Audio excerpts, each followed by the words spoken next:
Amazing. Okay, Bob. So first, thank you again for taking the opportunity to meet with me today. I'm super excited to just hear about your journey and what you've done so far and just some advice that you have for young people like me trying to go in the industry. So I initially want to start with what initially drew you to sports broadcasting and how did you know it was the right fit for you?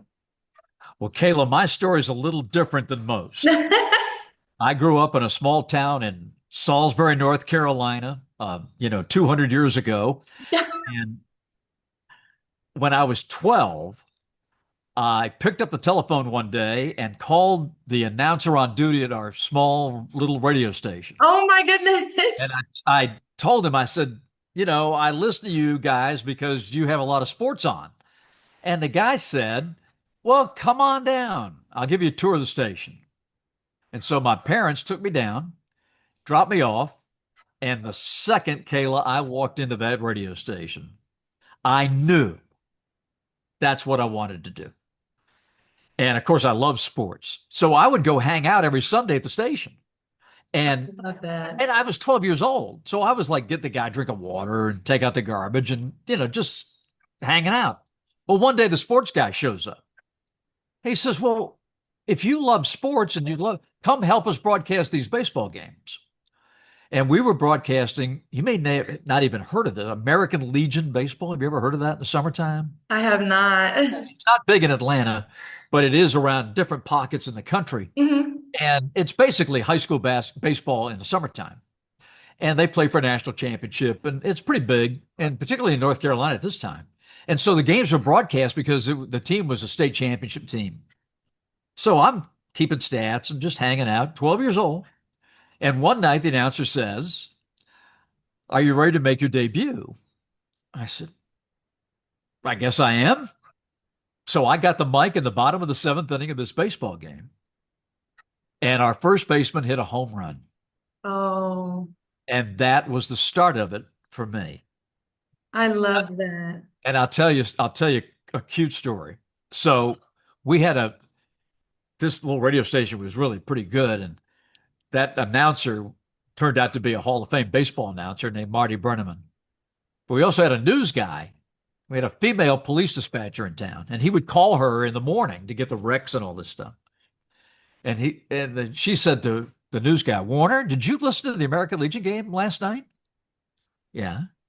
Well, who was that little girl Marty had on calling a game? My voice was a little higher at age 12.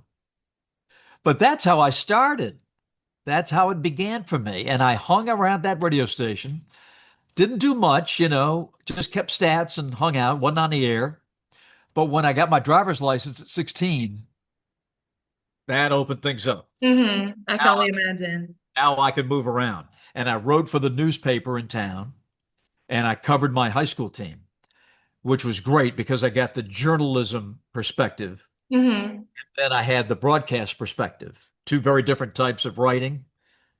But it helped me so much. Then by the time I was 19, I was on the air full time and I went to college full time.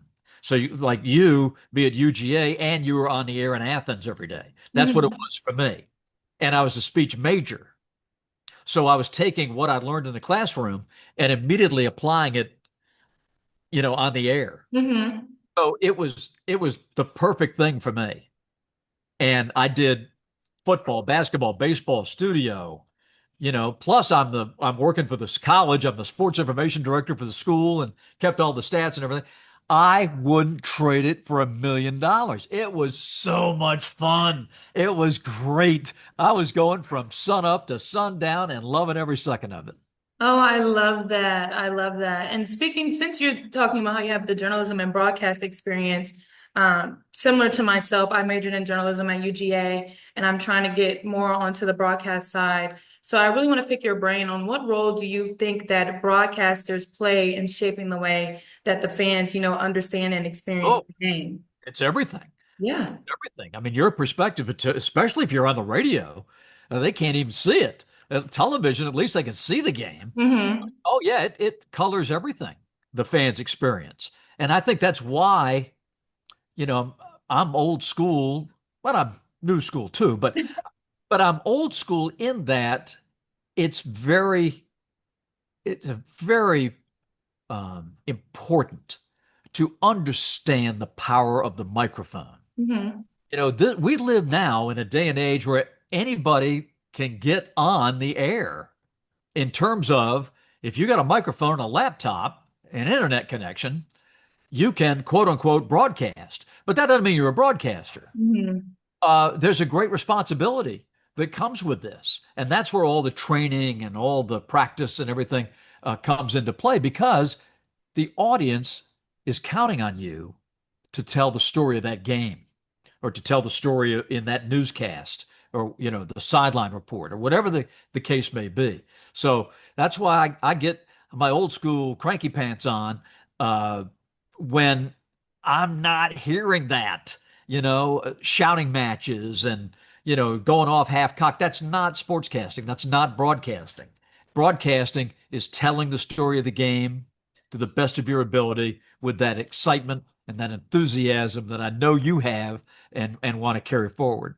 Yes, I love that. So I guess you're speaking to, you being a little bit more old school, but still have that new school feel. I mean, you've been doing this for a while now. So looking back over your career, what are some of the most memorable calls or moments that you've had on air? Yeah, I get that question a lot. Um, and it's a great question. Uh, I don't have any rings, championship rings. So Mhm. until we do, I always go back to the 60 win team. If you remember, you're an Atlanta girl, so you might Yeah. remember. Um, the thing that I loved the most about that team was the way it galvanized the city to see everybody be a Hawks fan. We did something that'll never be done again. We were 17 and 0 in the month of January. That's never happened before or since in the near 80-year history of the NBA. And everybody's watching when you drop off your dry cleaning, and the little old lady behind the counter, aren't our Hawks doing well? Everybody's hooked. And I love that. And that to me, that streak of winning 19 straight games was as much fun as I've ever had. I love that. And then I guess to just kind of wrap it up here, I just wanted to ask, what advice would you give someone like me who's just getting started? I have about 2 games as a color analyst for University of Georgia volleyball under my belt. And so I really just want to seek some advice on what you would have to kind of stand out on air. Well, I'll try to run this down as best I can, as quickly as I can. Number one, decide what you'd like to do in the business. That's number one. Number two, do two things, and it's a lifetime's work in both, but learn how to write well and learn how to speak well.